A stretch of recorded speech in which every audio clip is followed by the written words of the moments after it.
13वीं बार बहू ने फिर स्नान करवाया और श्रृंगार किया। इस बार कान्हा जी ने सोचा, अब तो मुस्कुराना ही पड़ेगा, वरना यह भक्तिन मुझे और स्नान करवाएगी। जैसे ही बहू ने दर्पण उठाया और झुककर देखा, कान्हा जी की मूर्ति में एक मंद मोहक मुस्कान उभरी। बहू आनंद से झूम उठी। उसे विश्वास नहीं हुआ। उसने सोचा, शायद यह भ्रम है। उसने फिर दर्पण दिखाया और कान्हा जी फिर मुस्कुराए। उनकी वह मनमोहक हंसी बहू के हृदय में बस गई। उसने बार बार दर्पण दिखाया और हर बार कान्हा जी की मुस्कान और गहरी होती गई। उस दिन बहू ने प्रेम से भोग लगाया, आरती की और बाकी सेवाएं पूरी की। अगले दिन भी उसने यही किया और कान्हा जी को ठंडे स्नान का डर याद आते ही वे तुरंत मुस्कुरा देते। धीरे धीरे बहू को लगा कि वह सेवा में निपुण हो गई है। 1 महीने बाद माई लौटी और बहू से सेवा का हाल पूछा।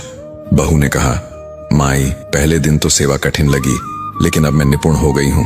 कान्हा जी रोज मुस्कुराते हैं। अगले दिन माई ने खुद सेवा की और दर्पण उठाया।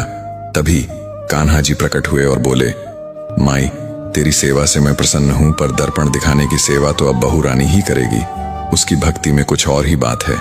माई ने बहू से सारी बात सुनी और उसकी श्रद्धा देखकर गदगद हो गई। उसे समझ आ गया कि बहू ने